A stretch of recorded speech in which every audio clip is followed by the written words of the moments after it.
So a lot of takeaways for me personally from the previous session. It was wonderful to know. It was wonderful to go into the depth of looking at people's aspirations, looking at what are the real cultural barriers that exist towards enabling entrepreneurship at a larger scale. I think the conversation around the interface of where the top-down schemes and the bottom-up initiatives meet. I think our wealth of knowledge is sort of really increased, and I think each one of us is also looking forward to much more greater collaboration among actors. While the previous session was more about individual aspirations, looking more at building a cultural mindset towards entrepreneurship, there remains so much wealth that exists in our culture that cannot be ignored and must not be ignored. Whether it's the existing indigenous practices or skills that have wonderful products that can be built, or the value addition that can happen at the farm level, collective enterprises have a very strong role to play in not only nurturing local economies and making them much more resilient, but also in enhancing at a very large scale livelihoods as well. We have with us again an esteemed panelists, but before I hand over to our moderator, Prema, I'd just like to share a little bit about her. I've again had the privilege to know her for the last couple of years and have worked with her, and also have sort of sounded off many ideas as well. Prema has over 30 years of experience in social mobilization, rural economic development, entrepreneurship, and livelihood empowerment. She has been involved in program design, program management, and policy advocacy. She is the former head of, she's a former United Nations official where she served as assistant country director and head of the poverty program at UNDP India. And while providing consultancy to many other international organizations, we also are lucky that she works with us as an advisor to our entrepreneurship program, but also at a global level provides advisory to the Work for Progress program, which looks at social innovation and entrepreneurship leading job creation. Prema, over to you to take the session forward. Thank you, Kanika, for the introduction, and it's my pleasure to facilitate the conversation today with the distinguished group of panelists here. Gauri Gopal Malik, we have Ayush Kasliwal, we have Sachin Joshi and Ram Pratap Singh, and I'll come to the introductions in a while. I think we're having a conversation at a time when we all know that unemployment and job losses are on the rise, and they're pushing millions of women and men and already disadvantaged groups into the margins, both economically and socially.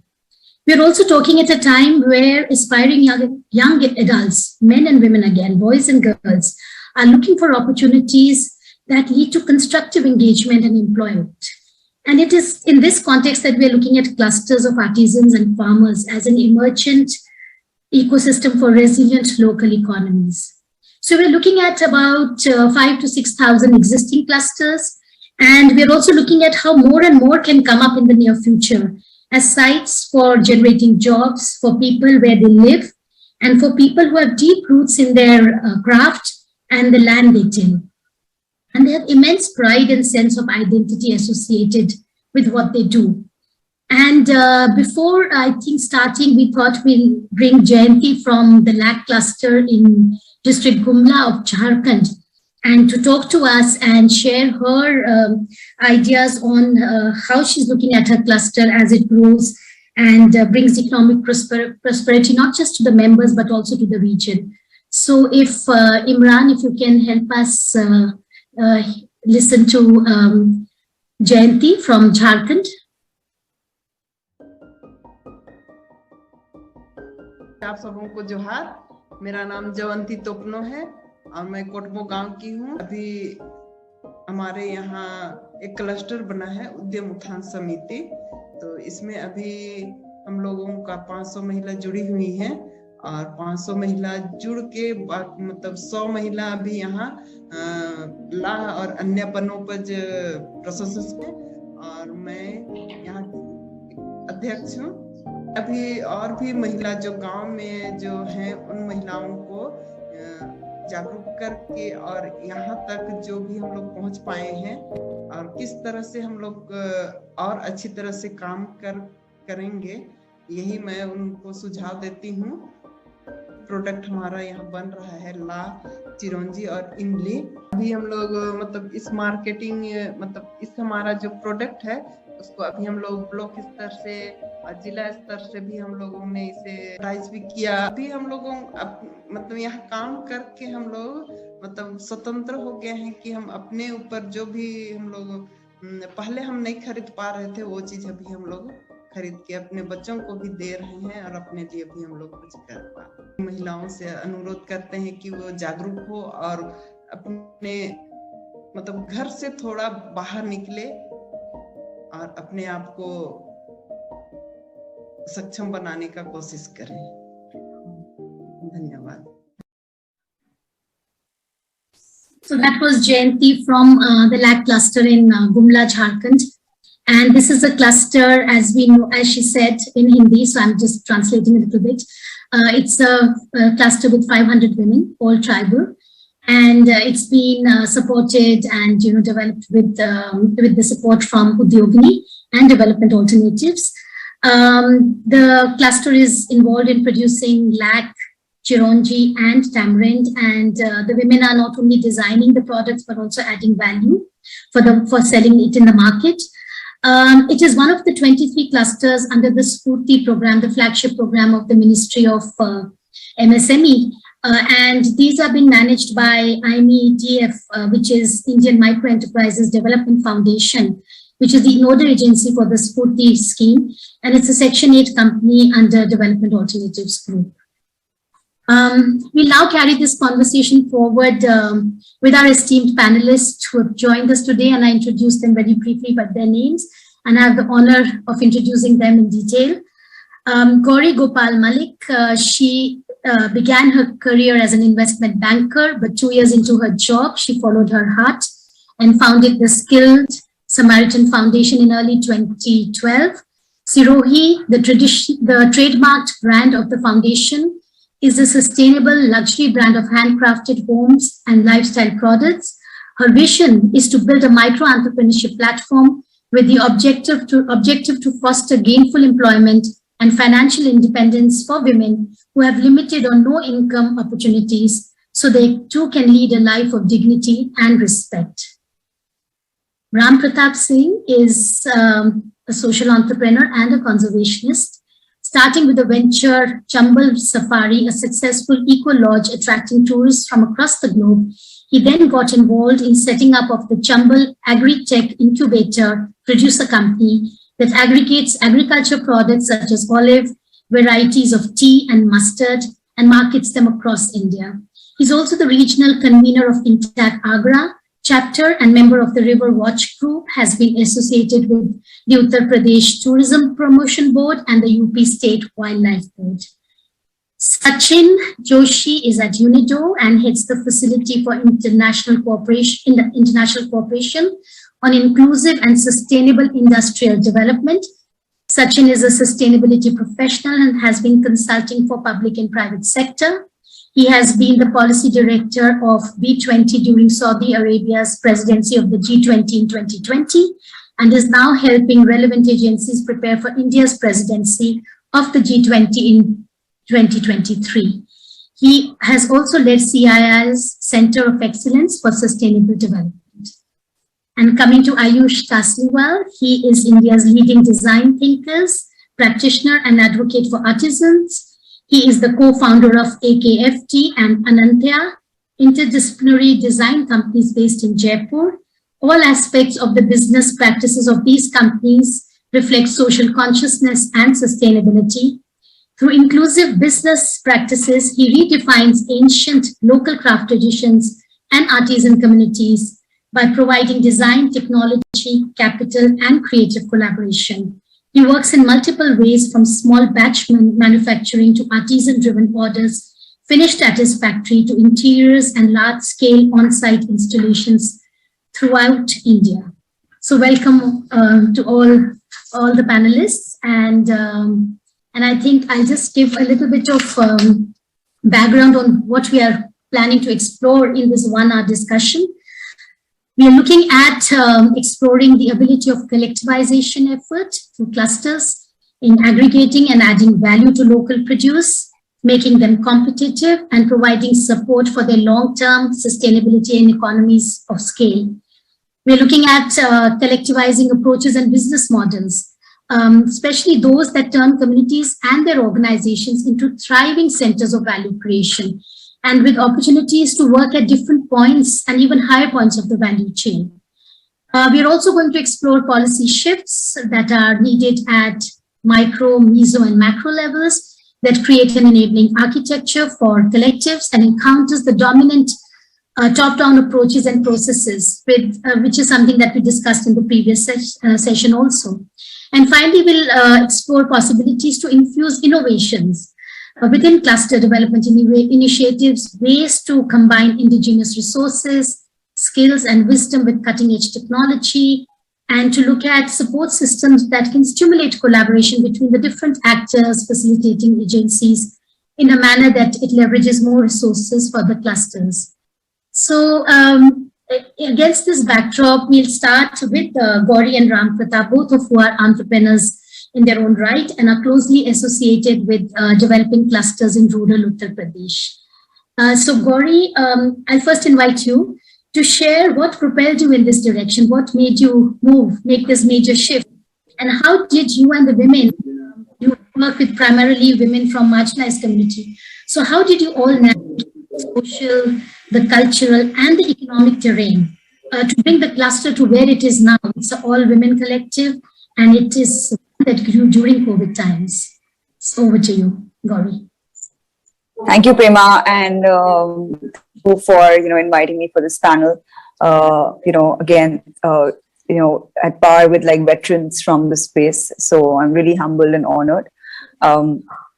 So my journey starts from, I'm from the city called Muzaffarnagar in Uttar Pradesh, and that's where it starts from. I went to a boarding school when I was 6 years of age. And have had a relatively independent, upbringing, going to a boarding school so young.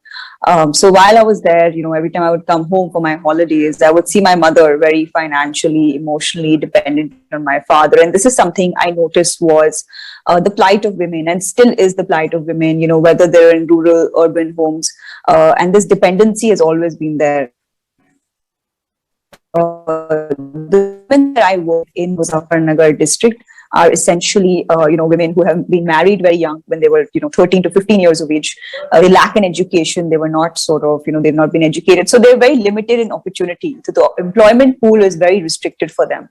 But these are women who are amazing in, craft, very skilled. They're from minority groups. And they're determined. They want to make a difference to their lives. They want to bring about change.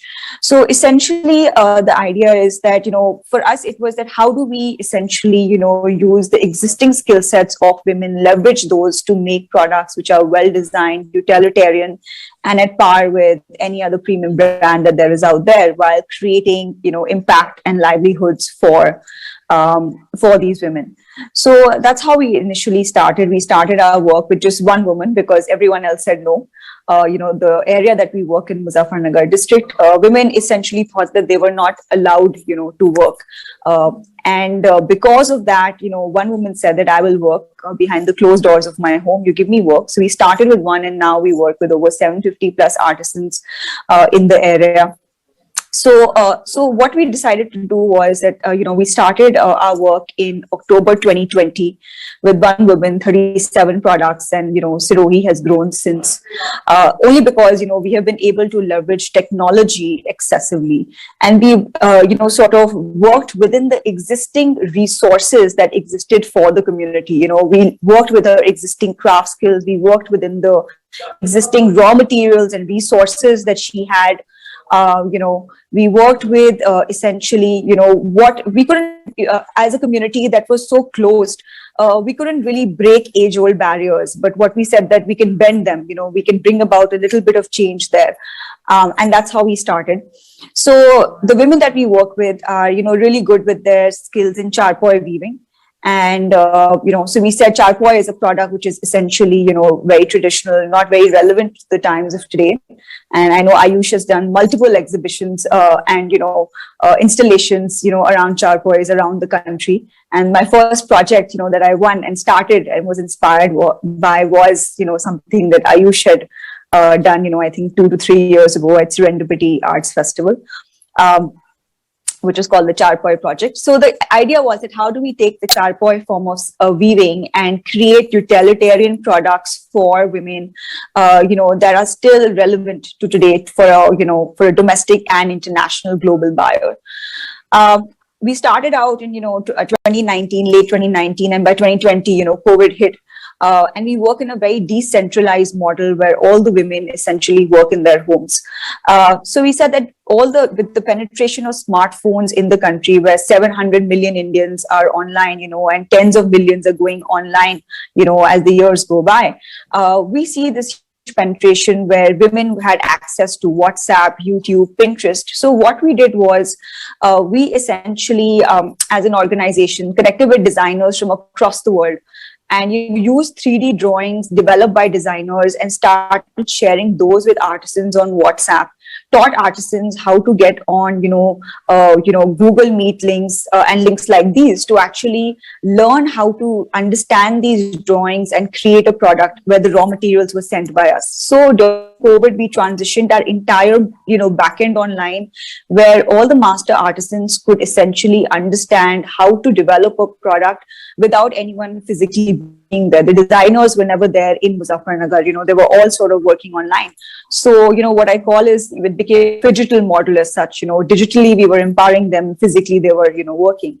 And of course, as a banker and, I've been surrounded by people from the tech startup space. So for me, it was very important that we operate using a very hardcore online approach where all the products that we make are sold online and a website was created.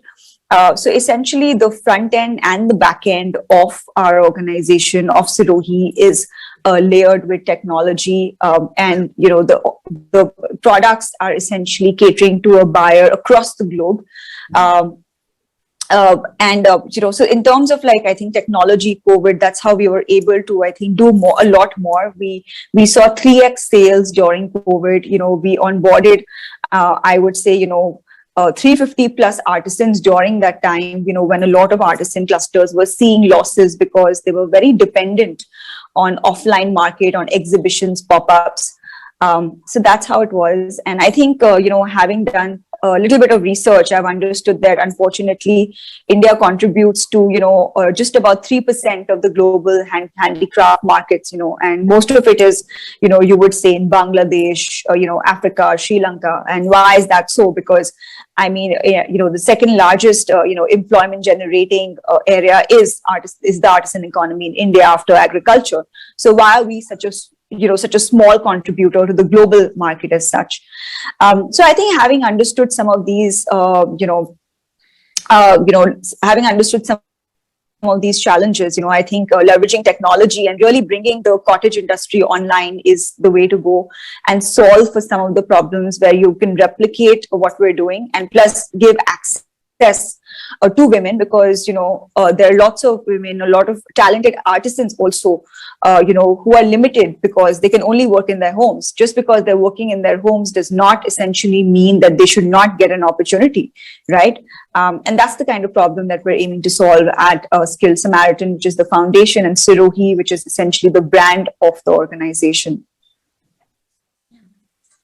Thanks, Gauri. And I think you raised a very we've been discussing since morning, why are jobs not getting created? Why are there only losses?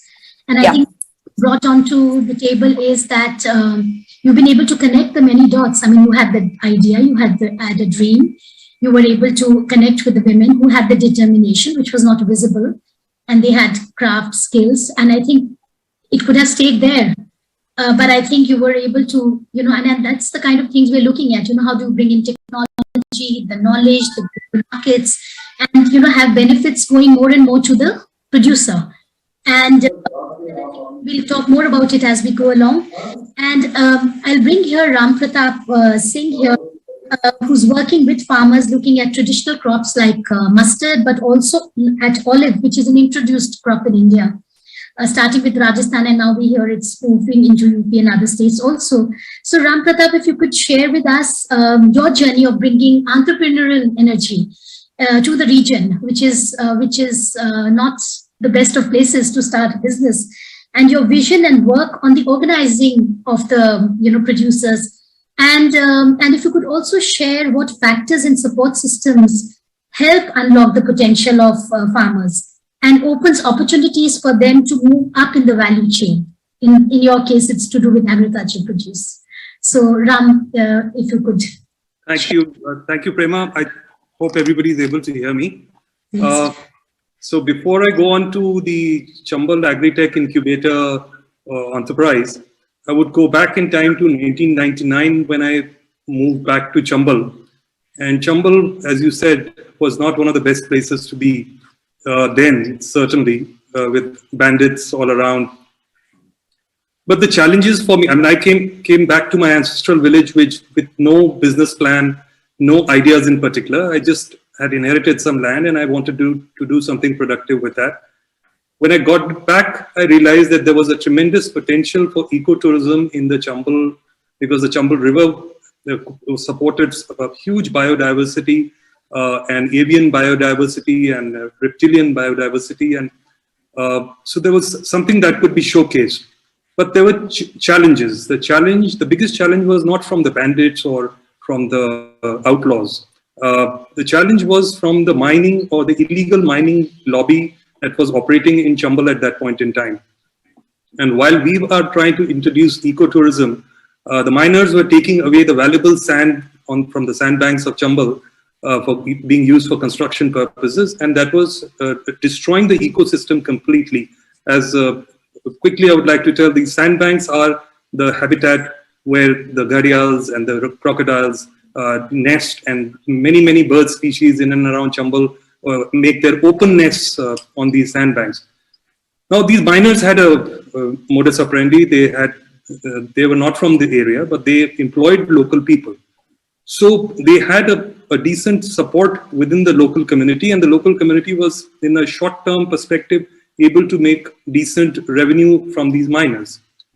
So for me to wean them away from a profitable daily wage kind of a scenario was a big challenge, and to explain to them that this mining operation was not going to last forever. I mean, they're going to take away our resources and then they are going to leave the place. And of course, our water tables were going down at a devastating rate of about 10 to 20 feet per annum. That was the rate at which the water table was going down. And we are in the middle of, to put our location geographically, we are on a duab of Yamuna in Chambal. South of us is Chambal and north is Yamuna. So in that scenario, the tourists started coming in, we started employing local people, and slowly, it was a long journey. It took good 10 years for local community to realize that there was a respectable, as a miner, the police was always after them, and they were getting arrested and they were getting into all kinds of litigation. But when they slowly, the people who chose to move to tourism with me were getting a good livelihood, earning more money, and also a very respectable option, and a sense of pride in the fact that people from across the world were now coming to Chambal for a different. This effort was recognized by Government of India in 2011 when we got the National Award for putting Chambal on the ecotourism map of India.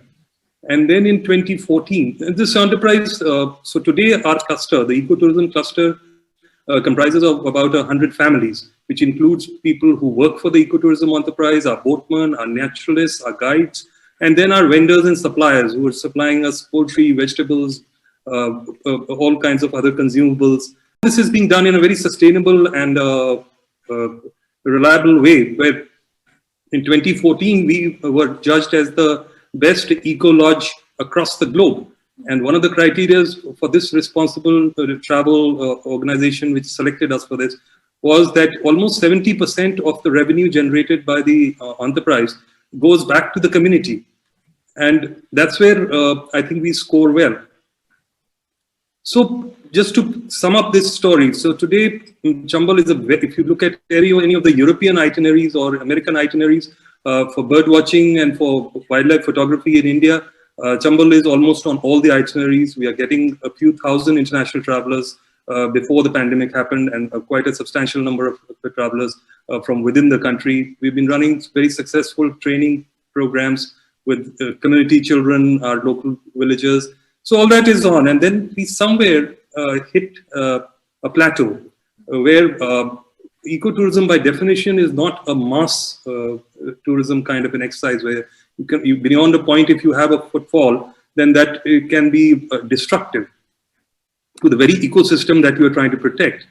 So some 5 years ago, we hit a plateau where we couldn't increase our outreach. And that got us thinking that what could be the next step? And that's where I studied the plight of the small and marginal farmers in our area, and which is no different from small and marginal farmers across the country. These are farmers with a land holding of maybe an acre, maybe up to 5 acres. The whole families are employed on their plot of land. They're not really educated in the technical sense, don't have access to much of capital. The agricultural extension services system that used to exist in the country, which was created rather in the 50s and the 60s, somehow by the 80s had fallen apart. So the chemical dealer or the seed supplier has become the know-all of all farm inputs in terms of knowledge that goes on to these farmers. And obviously he pushes whatever, pushes the technology where he can make a profit. So they've gotten into all kinds of farm practices which are not really conducive to the area. And with that background, also with such a small patch of land, on the production side, they face these problems of finance, they face problems of technical inputs and productivity. Whereas on the marketing side, I mean, they do not have the economies of scale. And as a result, they're left to the mercies of the market forces to, and they're definitely, this is one sector where the producer does not decide the price. And with that background, the idea was to create micro entrepreneurs out of these farmers. And that's when the concept of Chambal Agritech Incubator, as the name suggests, that we create an environment or a platform where small farmers become entrepreneurs and have a stake not only in the production processes, but in the processing, and also as we go up higher in the value chain on the marketing side, they should have a stake, and that should increase their profitability and their sense of belonging into the business that they are in.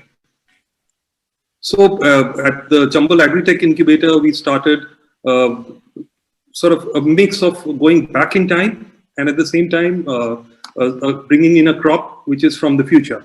So we are a traditionally mustard growing area. Then for some reason, a lot of people shifted to potato, which is not a very good crop in terms of soil and the degradation it is causing to the area around here.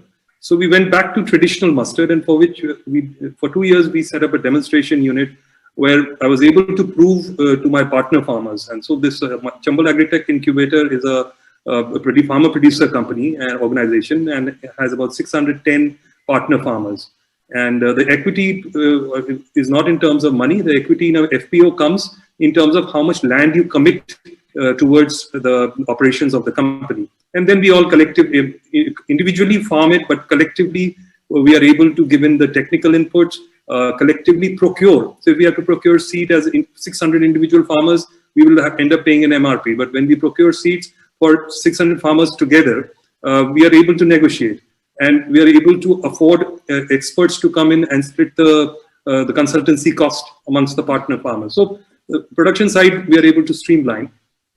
And on the marketing side, we are able to have an economies of scale where we are sitting on a big chunk of produce. And even if we are not processing it, even at that stage, we have a largest chunk of mustard crop, which we can then trade at a right price at the right time in the market. And then, of course, if we are processing under our own brand name called the Wild Chambal, then there is value addition, and the profits go back to all the partner farmers. So this is one part of it, and where we went back to natural farming. So growing mustard without chemical fertilizers, very little irrigation, and so that's yielded good results in last few years.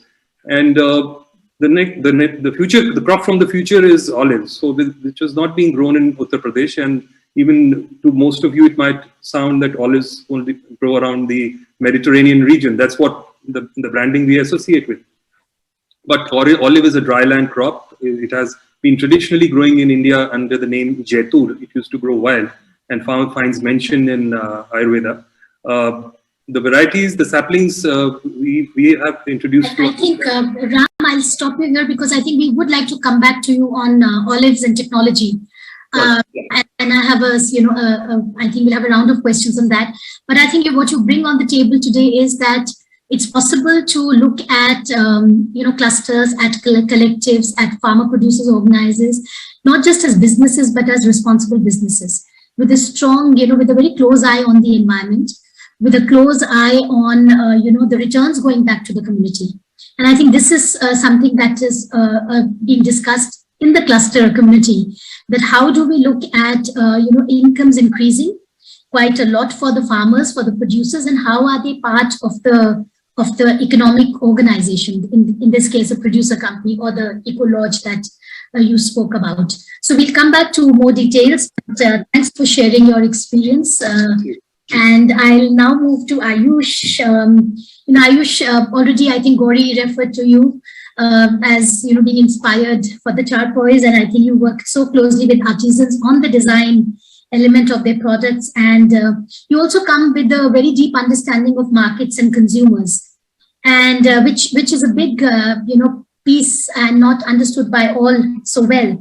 And so we would like to hear from you, what are some of the breakthroughs that you've been able to see from your own experience, and also from the knowledge of what what others have been doing. So the breakthroughs are important because that's where many clusters are struggling when it comes to design and market. Over to you, Ayush. So thanks, Prema, and it's good to be in August company and listen to other people's experiences. And so I'll kind of quickly get into my starting and what my understanding of this landscape is. My training is in industrial furniture design, which means that we understand how things are produced in mass, in quantities. I studied at NID, and I was fortunate to get exposed to a lot of other crafts and design practices, from textiles and ceramics, very wide, broad understanding. NID has a very strong base in craftsmanship, or how things are made. A lot of the pedagogy is actually European and Scandinavian, where NID derives a lot of its study material from. My first brush with crafts and India was actually under Kripal Singh Ji Shekhawat in Jaipur, which is in blue pottery. He revived a lot of the blue pottery practices that had got lost. But he was also a miniature painter, and he gave an incredible insight into us as a people. An understanding that we are not part of a global market. Every market, every person has a very special understanding of history and where they are right now. So I started seeing India a little bit more in detail, and the way we as a culture interact with craft, it's not necessarily as a consumer taking it, but it's a way of life. To me, craft is not in a product. It's a process, purely. How something is made as a craft, once it becomes something, it's just a product, which could come from any source. So the understanding of process and the way people relate to how things are made. In our homes, making of a chapati is a craft. And it is these sort of micro levels of craft that bring about an appreciation and an understanding of how things are made. Somebody who's actually stitched would understand much better what it takes to make a tantha sari. So it was this relatedness that we really started, working with and amplifying in our business at Anantaya, where we were drawing not on a product, but why does it have to exist now? What does it mean to you, to your memory, to your being, to your understanding of your own self? And creating a relatedness which makes people value a product, not just as a product, but as what it means to them. And if you see very objectively, that is what we are surrounded by, things that mean something to us. Along with the story of craft and what we're talking about, sustainability, micro enterprises, is a much bigger window of how we see ourselves within the planet. And do we talk about it? Does a product or a service inspire somebody to become a better person? And in this sense, this world of craft expands hugely in the mind space of the markets. And this to us was a breakthrough because we started seeing people respond to that call, that craft is about you. It's about you who's going to use it and have an emotional relatedness with it. The story of the charpai started in a similar fashion where there was a lot of nostalgia around the charpai. But was it available? No. Did it make sense in the way it was? And how do we modify it to work today? Now, the charpai, interestingly, is one of the, is a quintessential product which ticks all the boxes for good design. It's knockdown. It's locally customizable. It's light. It is very light on resources. It has got so many things that are going right for it, but yet it's not there in the market. We consign our understanding of knockdown to IKEA. But here we had something that went far deeper, had a lot more possibility and signaled a possible way of changing how we live, how we relate to products around us. If a person can make, craft is alive. That's a very simple thing. Have two hands, we'll make. And I think this is really a very, very important thing when we're talking about crafts, the relatedness that we establish with markets. So this was one very important breakthrough. And the other breakthrough, which is actually more of a internal mental understanding, was that between highly crafted products and highly industrialized products, we have a grayscale. It would be silly of us to think of craft as an isolated activity where people are working and doing, and it is a very romantic story. But I think to be very objective, we have to step outside the romantic story and understand that there is people, lives, their own sustenance involved, and see how do we draw on that grayscale, keeping in mind that we have to employ more and more people in a meaningful manner. We could look at very high-tech industries also, say the semiconductor industry, which currently is fully automated. Can we have greater human interaction within that? And thereby redefine the idea of craft, because we're not talking about a process, we're talking about people. So in our personal practice, we do not really make this distinction. Our only criteria is how many people are involved in the making of a product. In that sense, are we more human-centric or are we more resource-centric? And for us, this understanding and breakdown of any process, any product into how much is going into a virtually, endless resource, which is human beings. I think we are probably the second largest mammal on the planet. And I'm not so sure because I don't know whether there are more cows or human beings. So there are so many of us. And that is the problem. We cannot look at all of us as people who are buying and consuming. We are making things also. And how much more of a human interaction or a human component. It could be design, it could be marketing, it could be making. Making is only one part of the bigger ecosystem. It could be selling. It could be how we put it out in social media. There's a lot of human interaction that comes. So how do we maximize that within whatever resources we are consuming? And this sort of redefinition within our minds as to what we are trying to do opens up opportunities. When we work with craft, say, I'm getting something made in Almora, in copper. I have a challenge with tarnishing, suppose. it would be very silly of me to expect the artisan to set up an electrophoretic lacquering plant to take care of tarnishing because my goods are going to go on sea and get shipped to other parts of the world. We set that up in our place. So these are partnerships where what an artisan can do best, they do best. What other industrial, what other industrial processes can do best, they do best. And hereby marry the two together because there is a lot of possibility in this fusion, a lot. We would be very foolhardy, Don Quixote-ish to expect the artisan to do it on their own. It doesn't always work. It needs partnerships. And we're all part of this gigantic ecosystem, this network, where we weigh in with what we know. The middleman typically has been decried extensively. And I would say probably we are decrying the lack of emotion and intelligence at the middleman level, and not the middlemen per se. They do provide a very, very important link within this ecosystem. And then to look at craft and this entire network as a single big canvas and not isolated little pockets would be a mind shift that all of us probably need to have in a collective way to actually make that difference. We are a network and not isolated pockets. Thank you, Ayush. And I think you've also sort of brought the whole ecosystem into the discussion, and every part is important.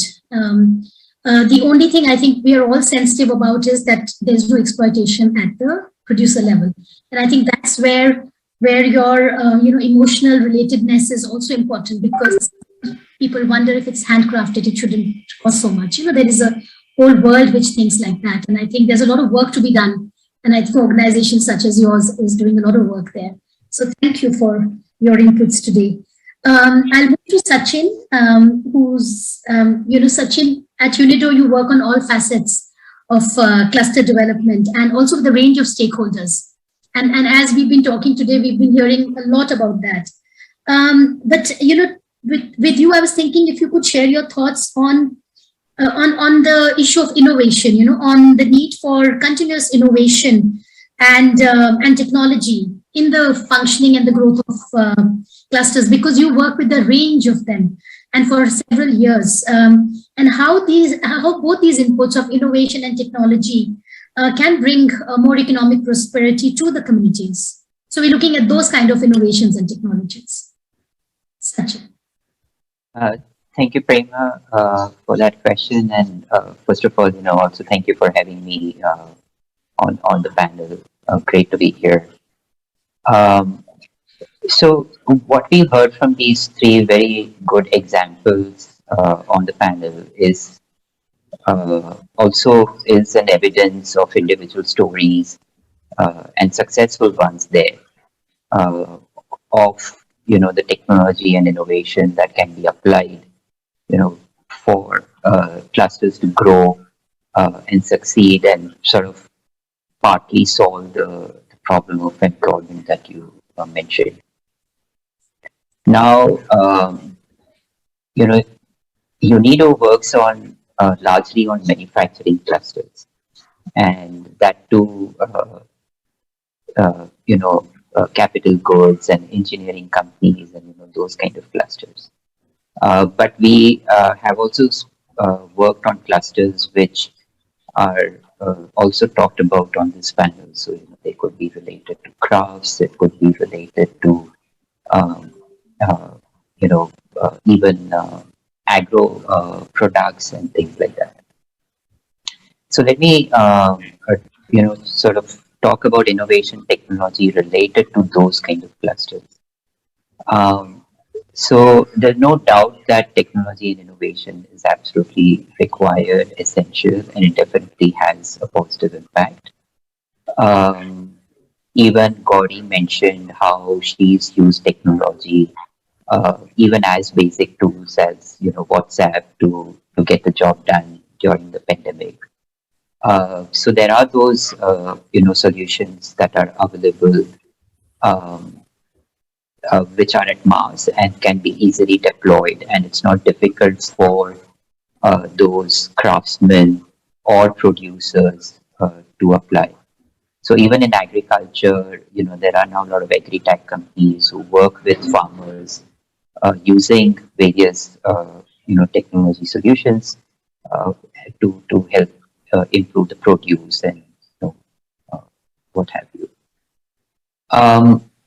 But there's also another level of technology that can be deployed, which is also, say, for instance, we've done these kind of products where, say, in agri processing, you have a lot of drying and heating of the produce to do, and so you need, some kind of energy, form of energy to do that, and largely you are reliant on either the grid or other locally available energy sources which are not necessarily environmentally friendly.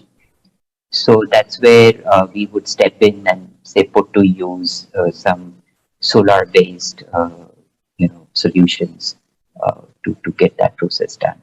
The other area of technology intervention is also in product quality, consistency, and design. Both Ayush and Gauri talked about, design, so I won't repeat that. But even on product quality, one of the things that we see um, sort of is a barrier or a challenge that a lot of these community-based clusters and enterprises face is that there is not enough consistency in the product quality. Now, part of it has to do because they are either natural products or they are handcrafted, so there is bound to be some inconsistencies, which should be positively considered to be a plus on the product quality. But there are other grounds of product quality which need to be ensured, and that's where again there are very simple technologies that could be applied. Now, usually when we talk about technology adoption, the question really appears is that is this going to displace people? And a lot of these technologies that I mentioned are the ones which optimize the processes and not at the cost of people. So whether they are those individual people who have got together to create their SHGs or cooperatives or any other structure, or they are actually employees in these kind of small enterprises or cooperators. Those jobs usually don't get replaced by these kind of technology adoptions. As far as innovation is concerned, I would put innovation usually one, of course, on design and products. That you will keep coming up with new products and things like that. But I think the challenge, which again we heard on this panel, and I'm sure you heard this throughout the day as well, is that of scale. And what goes wrong with scale is that there's not enough of business model innovation that happens. So there is a lot of potential for business model innovation. Of course, again here, say on the distribution side or go to market, part of the business model, e-commerce is definitely helping a lot. But there again, I think people are not really again experiencing a lot of success with e-commerce as well, because especially on existing e-commerce platforms, not it's not that every seller succeeds. And then the other thing is that to set up your own e-commerce platform, requires a whole different scale of resources, to be invested. So business model innovation is one that requires. In fact, the idea of FPOs is a business model innovation in itself. Clusters. There is now discussion in India, and there are also pilots going on where you have SHGs being converted into clusters. That's an innovative idea by itself in terms of business model. So a lot of innovations, obviously in processes and products, but untapped potential for business model innovations. Finally, on product innovation, I would say that especially on these kind of products that we've been focusing on today, it's usually those products usually do not necessarily meet the requirements of the markets. There is usually a gap between what the consumer wants and what is being put on the platter there, and that's where still a lot of innovation is required in a manner that it doesn't then become unattractive to the consumer in whichever form or yardstick that you use. Whether it is in terms of its cost and in terms of its pricing or availability or anything else. But that part of product innovation is where there's still a lot of potential. Thank you. Thank you. Thank you, Sachin. And I think it was, it's, I think many clusters are struggling with the kind of technology and innovations that you talked about in terms of energy, looking at efficiency, looking at product consistency. And I think I'll come back to Gauri, Ram Pratap, and Ayush to quickly, maybe in a couple of minutes, if they have any ideas on the business model innovations, even if they are at early stage. And I think if we can bring it on the table here, this could become an area that we could keep discussing post the summit also, because that is something that is of a lot of interest to us, who work on the ground with clusters. So are there any ideas, even if they are at early stage or you've known about them from the global experience or your own experience? So maybe, Gauri, you could start. Gauri, Ayush, Ram Pratap. Any ideas on that? Actually, this time I'd like to listen, because I think Ayush and Ram Pratap have been in this space, for decades more than I have. So I would love to learn from their understanding of business models. So, over to you, Ayush and Ram. Just to make it. Sorry. Ram? Yeah. So should I come in now? Yes, Ram. Yes. Right, so quickly, on the micro farming side, I want to make an important observation that for all these years, we've been focusing on increasing the productivity of the Indian farmer. And there is in certain crops, we are completely skewed. We are producing 100 times more wheat than we actually need.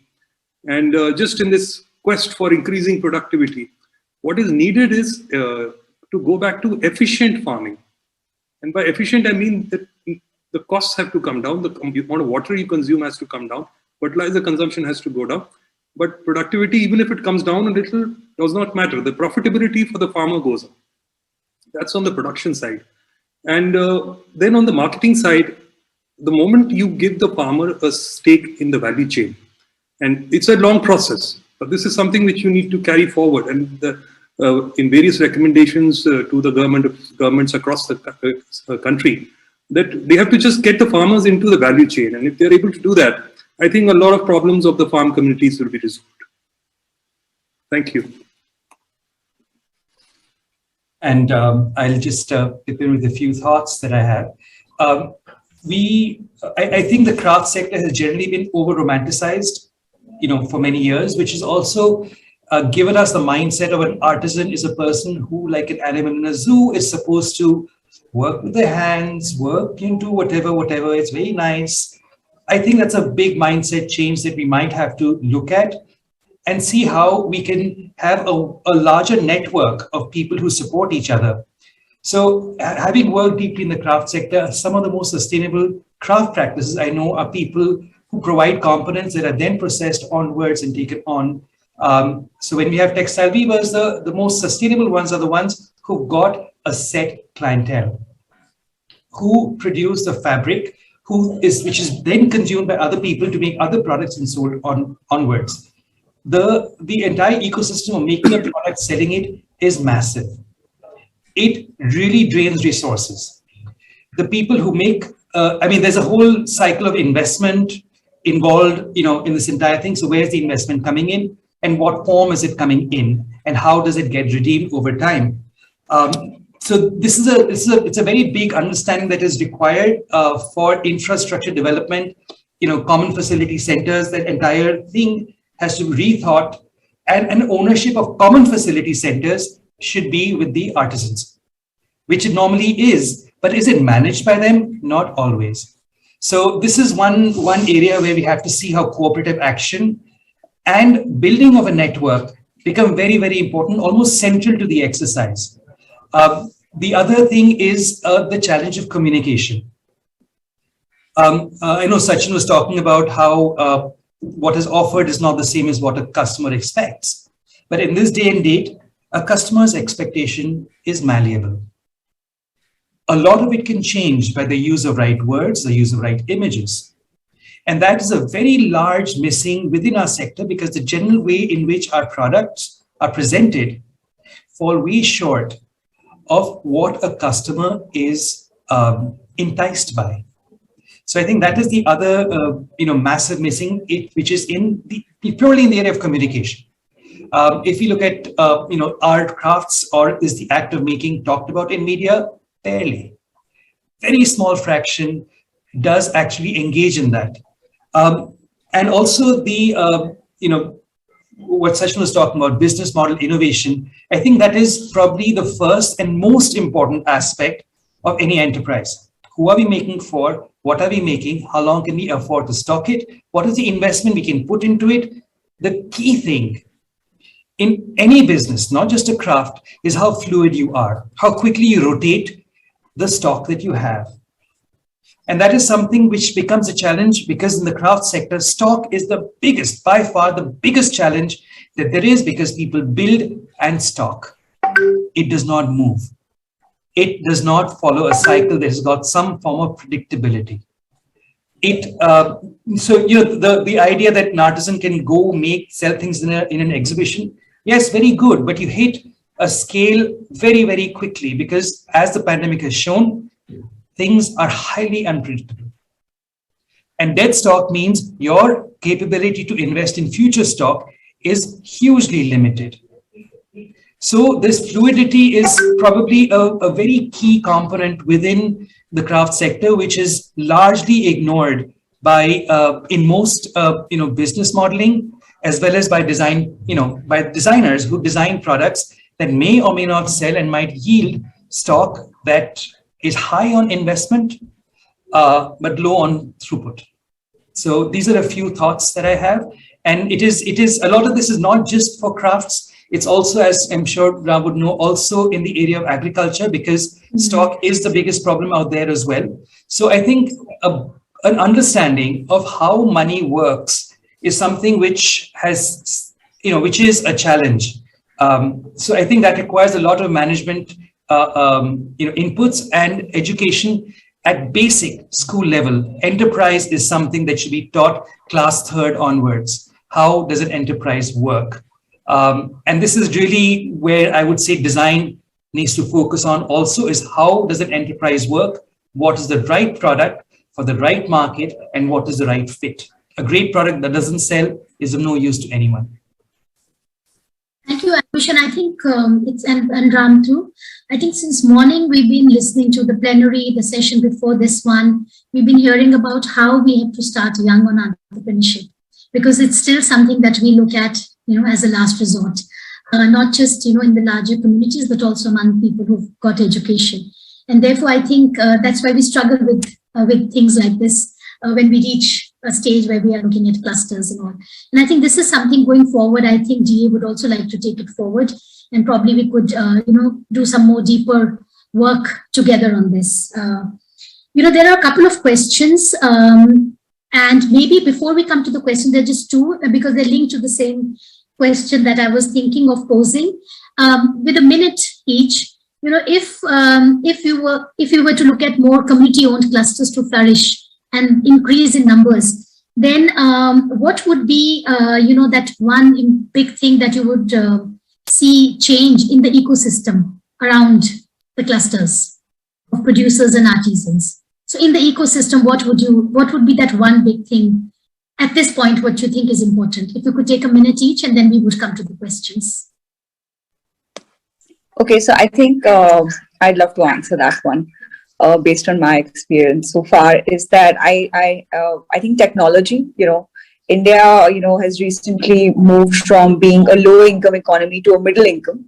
And that's only because the kind of wealth creation that has happened in the country because of technology, education, health, all of that sort of coming online. And we've seen that, like Ayush mentioned, because of COVID and what's happening in the world, life is fairly unpredictable, but, life has to go on. So I think the dependence of the crafts and artisan sector on technology, from what I understand, has been very limited so far. And there's been a very heavy dependence on offline markets, whether it's exhibitions, trade shows, trade fairs to sell the wares, and where, 80% of India's artisan economy lost revenues, and there were COVID relief funds created, initiatives created. So I think if you're able to, really move the back end and front end, using technology, I think, we're going to be able to scale what we do here and really bring, the artisan products to a global buyer. So that's one from my end. And number two would be, I think, and I always use this really like funny example, that, Ayush mentioned that, a good product that is really not of utility to anyone is, possibly not a great product. So this is the closing sort of like little anecdote or analogy that I'm going to end with is that, when you walk into a bar, and you see a great looking guy who is very attractive, and you walk up to him, and at the end of it, he speaks well, he's wearing a great shirt, he's wearing a great pair of shoes, and the conversation too is of substance. You want to get to know the person better. I think similarly for a product, a product needs to be well designed, utilitarian, needs to understand the product market fit. So I think having like the entire values of not just being a product or it being made by an artisan, or because it's sustainable, or because it is there's impact. I think the value of a product will be 100% more if it is made according to the product market fit, what is required by an audience of today. It is utilitarian, and people buy it because they absolutely love it. And they see value in utility versus it just being a product designed by a great designer, or and just focus on the design element. So I think that's a little 2 cents from me from that aspect. Thanks. Minute each from Sachin, Ayush, Ram. So I'll probably go next. There are actually 3 things which are closely related to each other, which are key. One is understanding quality and the communication around quality. That is a very crucial thing, because very often a buyer would say, I need this perfectly okay with a 2 mm tolerance. Doesn't happen. So is there communication around quality, and is it documented? That is one thing which really beleaguers the craft sector. Second is consistency and the tools for consistency. If you're going to be producing something in color, what is the reference you have? And do you maintain that reference? And do you have a way of documenting what you've committed to do? And can you do it repeatedly? The third thing is being organized. People, very often people think that it's understood that we organize, but if we ask people, okay, what is the value of your inventory? People don't know. Trust people, especially, are very hesitant to organize themselves, because very often they are very engaged in the act of making. So the broad organization of whatever you have, for example, it might be designs that you produced earlier. Is it documented? These are basic management and organizational principles, not rocket science. And with the tools and technology available today, are very low-hanging fruits that can be taken up. So I think these 3 are very key to understanding how at least the base that is required for the economy to spring from is solid.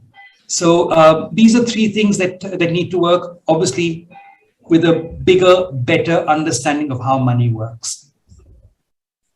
Thanks, Ayush. Ram Pratap, or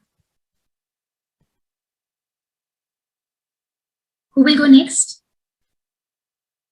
Yeah, so I'll come in. So in the farm sector, what I feel we have to really start from the basics, because there is absolute lack of awareness about the possibility of farmers coming together in whatever form, whether an FPO or a cooperative, and with some past experiences with the cooperatives, farmers are a little wary.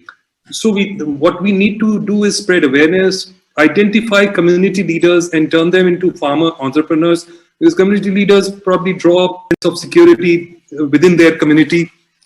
And so just to share one example, when I was incorporating the Chambal Agritech incubator, initially the farmers, because what is needed is I needed their bank card, bank account details, I needed their Aadhaar card, I needed their land documents. Now that's pretty much all they own. And in the backdrop of the then farm laws that were brought in, they were absolutely scared that their lands are about to be taken away.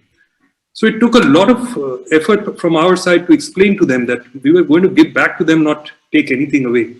So that awareness needs to be brought in. Thank you. Thank you for raising the point on awareness. Thank you. Sachin, last to go. Yeah. So you mentioned one thing in the larger ecosystem. So I'll talk about something that has not been mentioned yet on our panel, is policy. Policy is extremely important when it comes to, it's one of the important ecosystem services to really make these, community level clusters work. One is, of course, that it's a new idea. I think, we are still trying to figure out how community-based clusters would work. Again, I want to sort of deliberately differentiate between the existing forms of,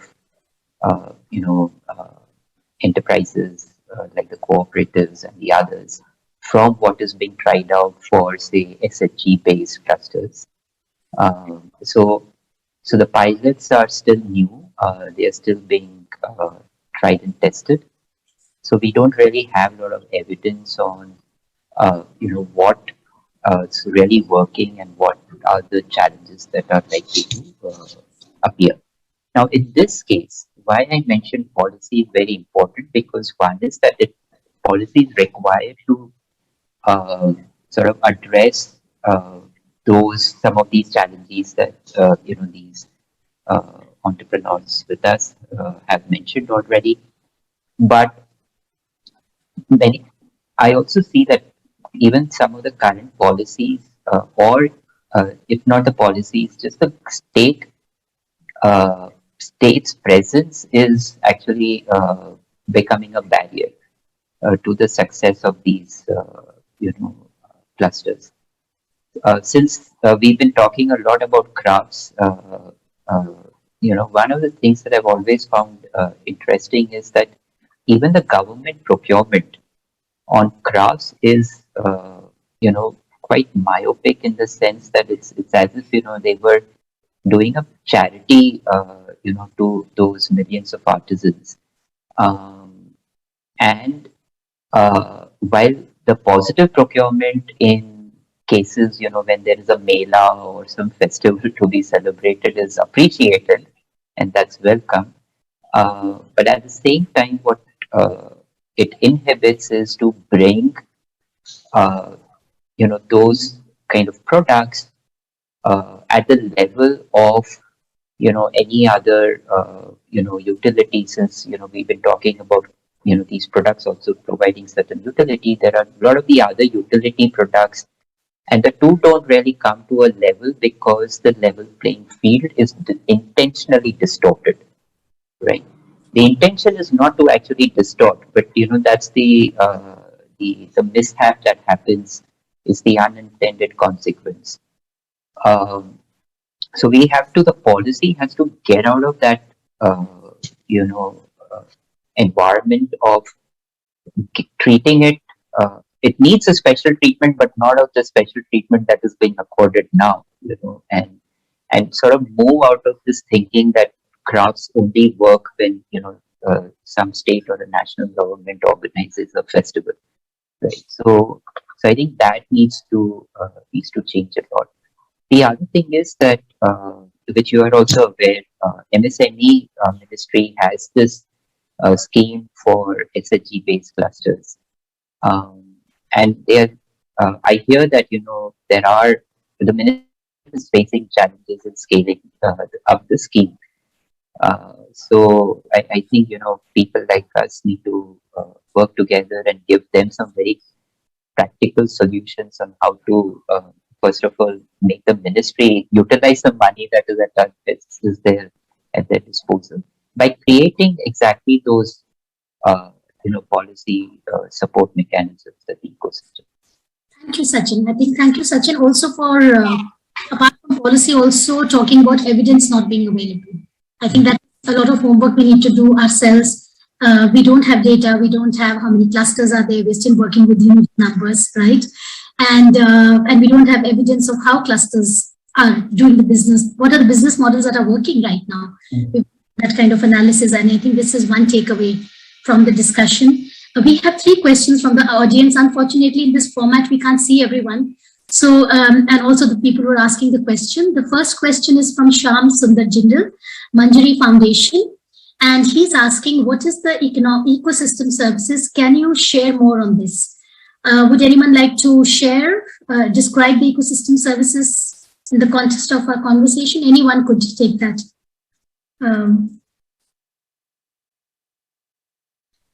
I could take it. That's all.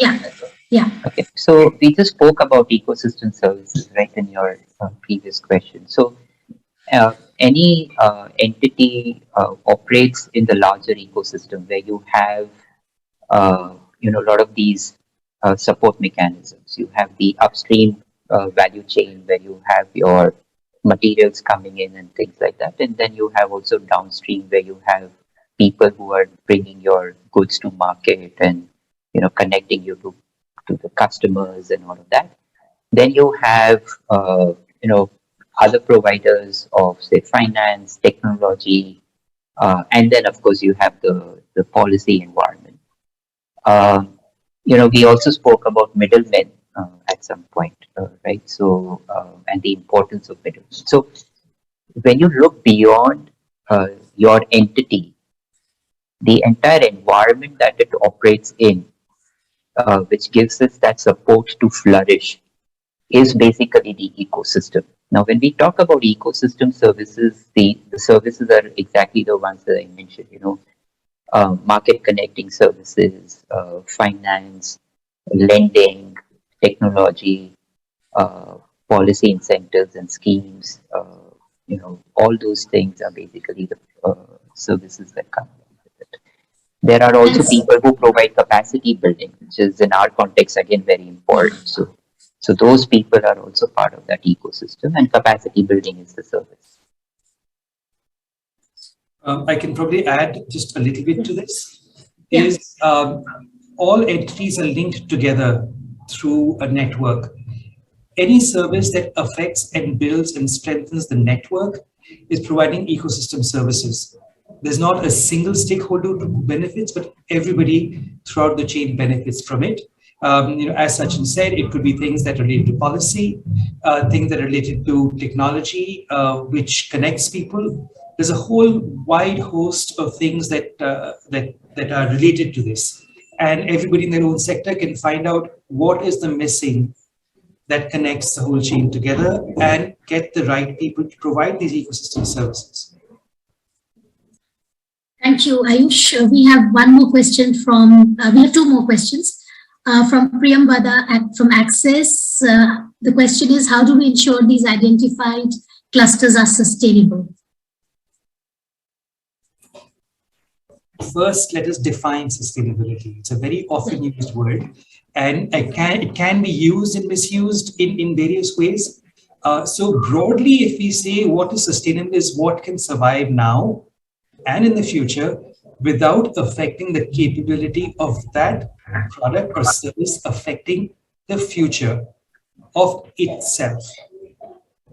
So, when we look at it, within this very, narrowly, clearly defined thing, in that sense, a cluster itself, the primary idea of the cluster itself is to survive for itself, for a cluster to survive. A cluster can be defined in very many ways, one of which is what they produce. A cluster could also be where they stay. So the definition of both cluster and sustainability is something that has to be very clearly defined before we start saying whether they work with each other.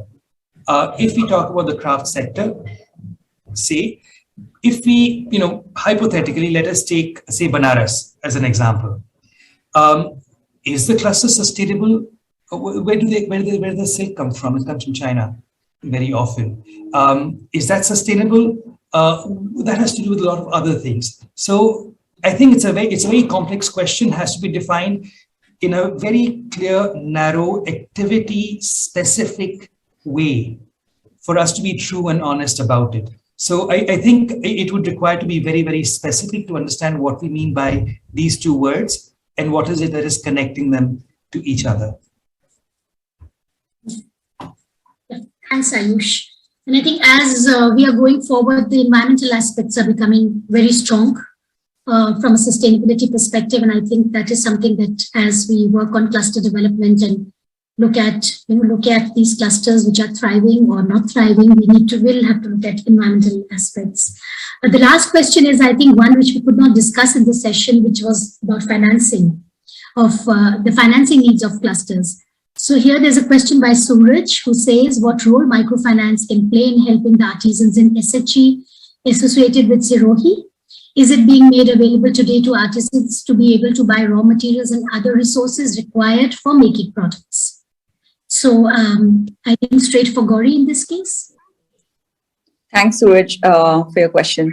So, Sirohi, the model as such is that the artisans that we work with, they're not organized as a self-help group right now.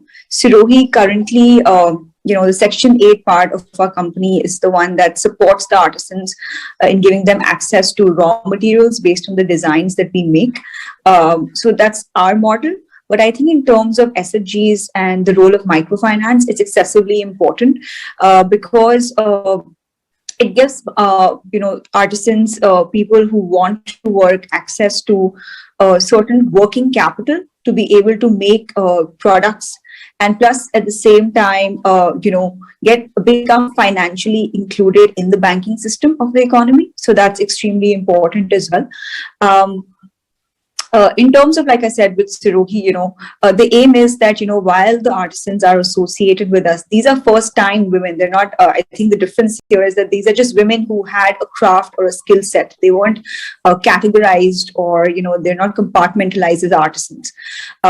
So for them, these are women who had, a craft, a skill set, and we have sort of empowered them to first mobilize them and started with just that, would you like to work? And then it was the next step of saying that, okay, if you want to work, we will give you access to raw materials. So I think they have just graduated from becoming artisans, from being just women who had a craft skill, right? And I think the aim is that, to be able to open other market avenues and linkages for them in addition to Sirohi. And that's when I think the understanding of, a self-help group or even a microfinance sort of model will come into play, because currently, the women we work with are from minority groups and they don't even have ID cards or they don't even have bank accounts. So the first step for us as an organization has been to just get them to be part of, the economy with getting an ID card, opening a bank account, understanding, what saving is. And then, of course, the next step would be giving them access to microfinance loans. So they're able to, become micro entrepreneurs in their own right and not just be dependent on one organization, for their sustenance. So I hope that helps answer your question, but I'm happy to sort of, talk more about it and, and you can email me on that.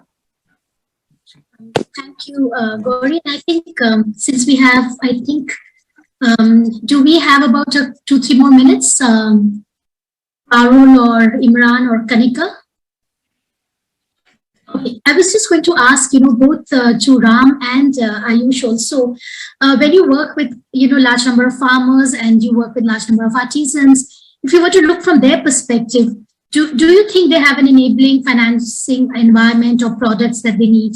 Because we've been in the previous session talking about, financial products for small businesses, and they're always small amounts, which also keep businesses at a certain level. I understand what Gauri is saying, that, you have small, they don't have a bank account, there's no bank linkage. And of course, we'll start from there.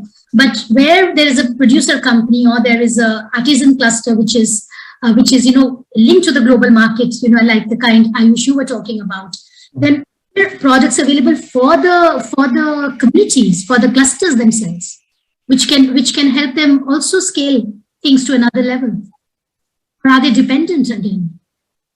So in my knowledge, there are not many products that are specifically available for artisans per se. Things like packing credit, etc., are available to the end exporter who's got the purchase orders in hand. So, there is definitely a need for that. Although I think here, the so-called middleman that I'm talking about is the person who should be facilitating it. So it is, it might not be the wisest to channel money, directly. And I'm not being kind of, classist in that sense, because the money is money. It need not go into the making of a product. It can go into any other aspect of life, and which is perfectly normal. Who am I to tell an artisan that, no, you need to put the money into your work and not into your daughter's wedding? I'm not in a position to say that, and neither is anybody else. So here, the controls of sustainability of a financial system become very, very crucial. So how it is networked, how it is channeled, I don't know whether the banks are fully equipped to give loans out, especially not to the scale as is needed. Infrastructure loans, which is like, I need to extend my shed a little bit to be able to put up 2 more looms to weave dharis, is something that the bank would not really entertain. So the questions and parameters that the banking system needs to be able to address at artisan levels are very different. And unfortunately, those questions are just not asked.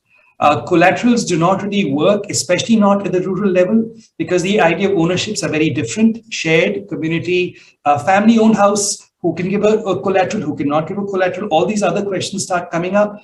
What really works, especially at a larger scale, is when you have advances given against particular orders, is a very tried and tested method, and it has been working so far. But there is a need for capacity building investments that are given to individuals and not necessarily to groups, because an individual would be more accountable at that level unless they're organized as an SHG, of which I do not have much experience. So, probably, Sachin might be able to, or Ram Pratapji might be able to answer that part a little bit better. Ram Pratap, would you have anything to share before we close the session on this aspect on financing? So I just quickly want to add that there's a bit of internet connection problem, so I've switched on off my video. So the farmers face a unique problem where they need to sell their produce to be able to realize some money immediately at the time of the harvest. And if we are, so some of the more developed agrarian economies have this system where the warehouse receipt is a tradable commodity.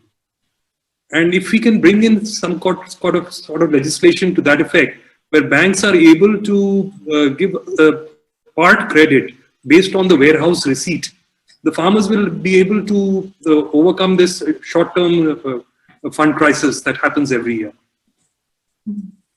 Yes, thank you, Raman. I think we have to, like what Sachin was saying, that we still have, it's a new area and we still haven't, we still need to work on the business model. We need to look at financing instruments. We need to look at communication. We need to, take advantage of the technology, especially the digital medium. I think these are areas that I think going forward, we should, as members of the community, work on. And I'm sure, colleagues at DA Access and other agencies present, even in the audience, whom we can't see, unfortunately, will come back on these issues. So I would first like to thank all the audience, whom we can't see, but thank you for your patience, thank you for listening, and thank you for your questions. And to all the panelists for taking the time out and sharing your journeys and your challenges, and also looking at the sector and suggesting the way forward. So thank you very much. Thank you. Thank you so much for having us, Prema. Really appreciate you taking the time out to put together this panel, and I feel really honored to be amidst, veterans in this space. So really thankful for the opportunity. Thank you. Big thank you to all of you. Thank you. Thank you. Thank you very much. The whole day I'm walking away with so much. I feel inspired of walking away with so much knowledge and wealth of knowledge. I'd like to thank each of our panelists since morning: Chintan, Bhairavi, Anish, Ram, Ayush, Gauri, and Sachin, for tackling this subject in all its complexity. And it's, entrepreneurship is messy. It's glorious. It's messy, and I think we were talking about mindsets. We were talking about people at the center. We were talking about ecosystems, and I think these are the kind of conversations that hopefully will lead us to not only just a few entrepreneurs who have the pressure of becoming heropreneurs, but actually what Edmund Phillips called mass flourishing. And of course, thank you, Prema and Shashank, for sort of guiding the sessions through. I'd also really like to thank the audience again, as Prema said, that we can't see you, but thank you so much for engaging with us, asking questions, and of course being patient through the process. And we look forward to engaging much more with everyone, because if there's one thing that's emerging again and again, that we all have to work together. The silos have to break down. We have to collaborate much more. Each perspective that one brings in, whether it's design, whether it's finance or thing, they're not single instruments. They actually we will have to work in all its interconnectivity. So thank you once again, and thank you, Access, for the opportunity for us to host this track, and thank you once again. Thank you.